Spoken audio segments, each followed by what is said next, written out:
क्या आपने सोचा है कि जिस महिला आरक्षण का इंतजार देश दशकों से कर रहा था वो अब बहुत जल्द हकीकत बनने वाला है। दिल्ली के गलियारों में एक ऐसी खबर आ रही है जिसने सियासत के गलियारों में हलचल तेज कर दी है। केंद्र सरकार एक ऐसा मास्टर स्ट्रोक चलने की तैयारी में है जिससे 2029 के लोकसभा चुनाव से पहले ही देश की तस्वीर बदल जाएगी। नमस्कार, मैं हूं अनूप मिश्रा और आप देख रहे हैं सरकारी मंथन, हमारा स्पेशल शो जिसका नाम है तथ्य मंथन, जहां हम आपको सिर्फ खबर ही नहीं बताते हैं बल्कि उस खबर का तथ्यों के साथ मंथन भी करते हैं। तो चलिए आज की इस वीडियो को शुरू करते हैं।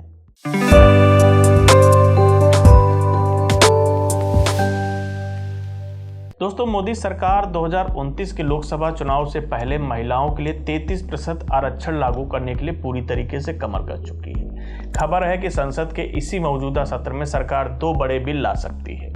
आप सोच रहे होंगे कि जब 2023 में ही महिला आरक्षण कानून पास हो गया था तो अब इन नए बिलों की जरूरत क्या है। तो बात यह है कि 2023 में जब नारी शक्ति वंदन अधिनियम पास हुआ था तो उसमें एक शर्त जुड़ी थी। शर्त यह थी कि आरक्षण नई जनगणना और उसके बाद होने वाले परिसीमन यानी सीटों के बंटवारे के बाद ही लागू होगा। लेकिन अब सरकार ने अपनी रणनीति बदल दी है। सरकार ये नया प्रस्ताव लाई है।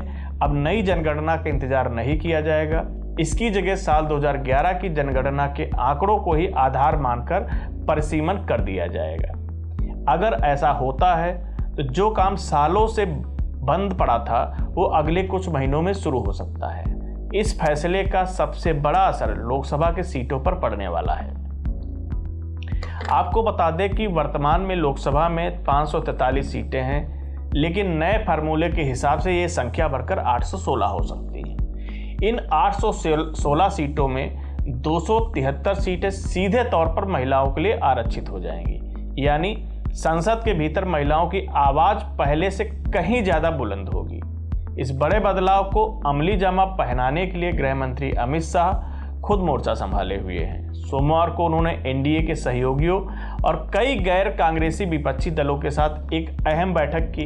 इस बैठक का मकसद इन बिलों पर आम सहमति बनाना था। सरकार चाहती है कि जब ये बिल सदन में आए तो इन्हें भारी बहुमत के साथ पास कराया जाए। सूत्रों की माने तो अगर सभी दलों के बीच बात बन जाती है तो इसी हफ्ते यानी दोनों बिल संसद के पटल पर रखे जा सकते हैं। अब जरा इन 2 बिलों के गणित को समझते हैं। पहला बिल नारी शक्ति वंदन अधिनियम में संशोधन के लिए होगा ताकि जनगणना वाली शर्त को हटाया जा सके। दूसरा बिल परिसीमन कानून में बदलाव से जुड़ा होगा। चूंकि यह संविधान में संशोधन का मामला है इसलिए सरकार को संसद में 2/3 बहुमत की जरूरत होगी। यही वजह है कि अमित शाह ने समाजवादी पार्टी, एनसीपी, आरजेडी और एआईएमआईएम जैसे दलों के नेताओं से बातचीत की है। हालांकि कांग्रेस से भी चर्चा होना बाकी है। आरक्षण के ढांचे की बात करें तो इन 273 सीटों में अनुसूचित जाति, अनुसूचित जनजाति यानी कि एससी और एसटी वर्ग की महिलाओं को उनके कोटे के भीतर ही हिस्सा मिलेगा।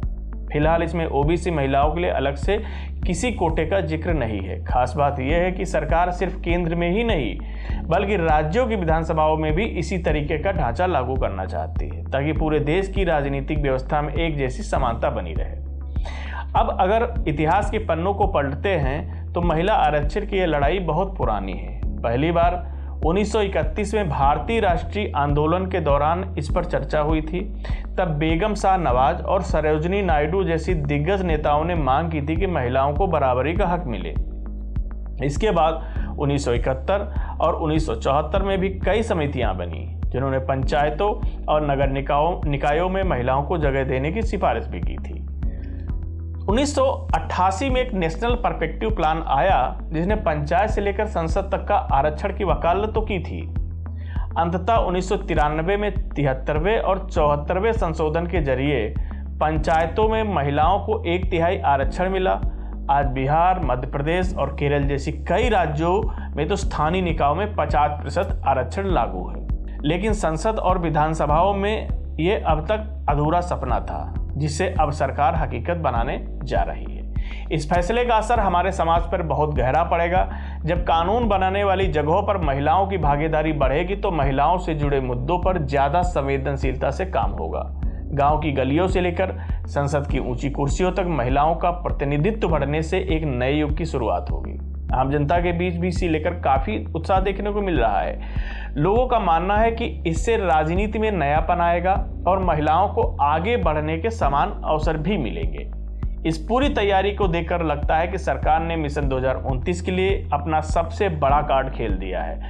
अब देखना यह होगा कि विपक्षी दल इस पर क्या रुख अपनाते हैं। संसद में जब ये बिल पेश होंगे तो वहां का माहौल कैसा होगा। अब दोस्तों, अंत में मैं आपसे सिर्फ एक सवाल पूछूंगा, आपका क्या मानना है? क्या 2011 की जनगणना के आधार पर ही महिला आरक्षण लागू कर देना सही है? अपनी राय हमें कमेंट बॉक्स में जरूर दें। मैं हूं अनूप मिश्रा और आप देख रहे हैं सरकारी मंथन। और एक बात आपसे जरूर कहना चाहूँगा कि हमारे चैनल को ज़्यादा से ज़्यादा तक देखने के लिए, ज़्यादा लोगों तक पहुँचाने के लिए इसको सब्सक्राइब करना ना भूलें।